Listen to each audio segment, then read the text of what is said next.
To be clear, I don't talk about Rambam because I think that he was a very important philosophical scholar that it's interesting to think about on your spare time. What I'm trying to do here, sorry, YouTube, yeah. You see, it's very interesting.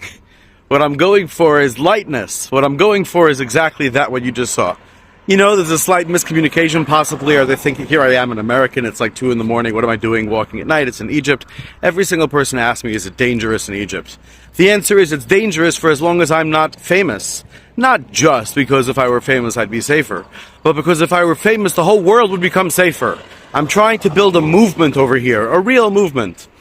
800 years ago, Rambam tried, all the way at the end of his life, he said, I'm going to tell you the absolute truth.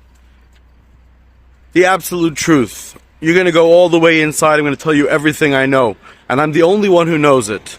And he said certain things. I'm not saying he was arrogant in our modern context. He wasn't arrogant. He was very willing to defend anything that anybody might have to say. You know, it was a very different kind of thing than, although, you know, one wonders. You could tell how frustrated he was. Here he was writing a book with the secrets of the secrets of the secrets of the depth of everything. And he writes in the introduction, essentially writes that he knows it's going to be burned. And this was when, you know, it cost a lot of money and took a lot of time to write a book. It was a big deal. And of course it was. And he was at that time the most important rabbi in the Jewish world. And yet he said, sorry, but you know what? At some point in life, time's up. Eis la'asos. It is a time to act. Even if all the words that anyone can use might describe what you're doing is wrong, even so. B'chol drochecha do'ehu. Quoting from the Torah. Thou shalt know him in all your ways. And knowing God is the ultimate thing. It doesn't, in other words, the word God is ridiculous in this. We don't have a word for it. That's the point. That for which we don't have a word tells you this is the right thing. And it's time's up and it's you or nobody. You got to do it. So my point is here that, and he said my path is very narrow. There's almost no way I'm going to get this done. He said, but you know what? It's time for me to do what I want to do, to say my words to the people who can hear me. And even if 10,000 ignoramuses choose to mock me and scorn me, it's worth it for that one noble individual who will actually get it. And for his day, that was okay, but as you can tell, the world is still a fucked up place.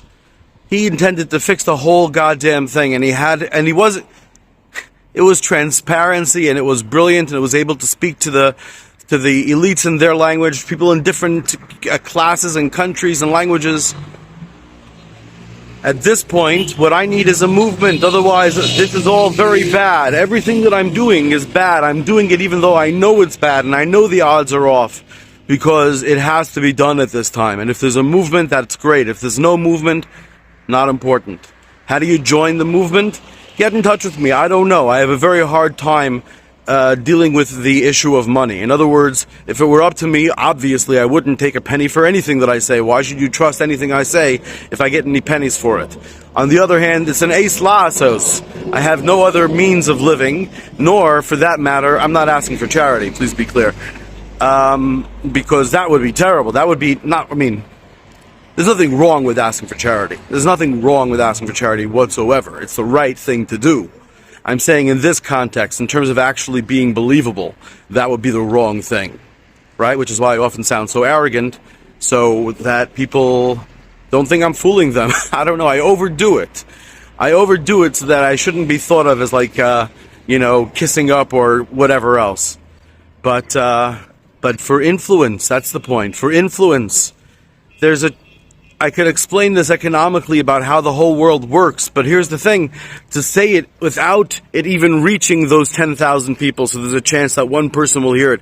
There's no point in helping one person at this point. The world is what it is, none of us are getting any younger, and it can be fixed. So either there's a movement, or there isn't one.